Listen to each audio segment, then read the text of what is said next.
What's up, world? Crocodile back at it again. I'm officially 48 hours into starving myself. What are we about to eat at? This is the second time I've made it 48 hours with no food.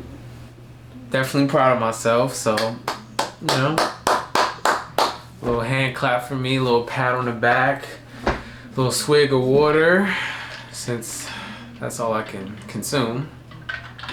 Like I was saying yesterday, the first 24 hours is the most difficult. Today, I was definitely hungry, but I wasn't as hungry as I was yesterday, because yesterday I felt starving. Today, I had the type of hunger to where, let's say you ate breakfast, and let's say you didn't eat anything for the rest of the day until you ate dinner about 8 to 10 hours later. That was the kind of hunger that I had, you know. Definitely hungry, but nothing crazy. So I feel good, actually. I had a productive day at work. I had a lot of energy, surprisingly. But when I got home around 6:30, I noticed that my energy levels were starting to dip. So I was reading the other day that sprinkle some sea salt into your water to get those electrolytes. So I did that, and my energy started going back up. So I actually just came back from taking a walk. Got my 10,000 steps in for the day. Yeah, took a walk and just got back in. And I feel great. I feel good. I'm definitely ready for the next 24 hours to hit that 72-hour mark. And actually, I'm thinking about maybe taking it 4 days, because I was reading once you hit the 72-hour mark, the autophagy phase kicks into like high gear, and it starts really working to clean up cells, proteins in your body, burn fat. It really just kicks in an overdrive, and it like helps with like white blood cell regeneration and all these amazing things that will kick in once you hit that 72-hour mark. So I'm probably gonna go 4 days instead of 3, but we'll see how I feel tomorrow evening. But I'm definitely making it at least 72 hours. I'm going at least 3 days.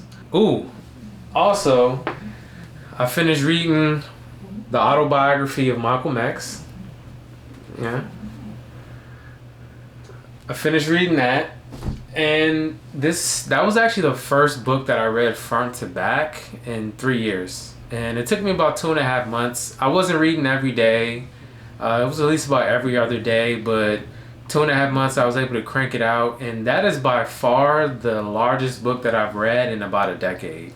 It's about 523 pages, if I'm not mistaken. So it's a decent sized book, and definitely the largest book that I've read since college. But I'm happy I read it though, because I bought it back in early May, but it sat and it collected dust for about a month. It was sitting on my desk for a month collecting dust, and I just was like, man, it was just like looking at me every day, and I was like, I gotta at least start the book. Let me at least start. I don't know if I'm gonna finish, but let me start.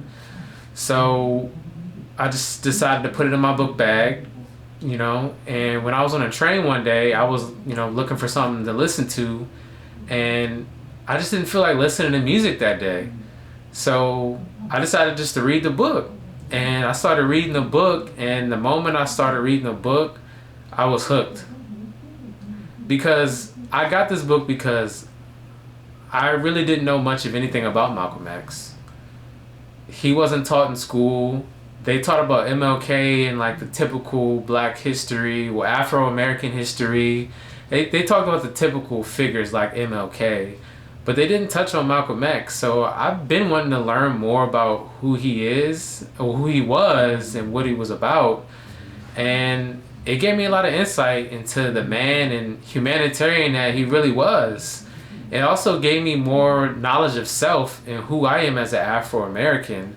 So I got a lot of value out of this book, and a lot of knowledge and wisdom. And honestly, I would suggest that everybody read this book. No matter your race, no matter your nationality, this book, I would say this book is for humanity. Because I don't want to give too much away if you haven't read it, but over time, his ideologies transformed and morphed into something where he became a fighter of human rights for everybody, not just Afro Americans, but everybody. So I suggest everybody read the autobiography of Malcolm X if you haven't already. It's a book for human beings. I believe that everybody can read this book and relate to it somehow. The next book I'm reading, I decided to get the 48 Laws of Power. So I'm gonna start it tomorrow on the train. I'm gonna see how I like it. But this looks like a husky book as well.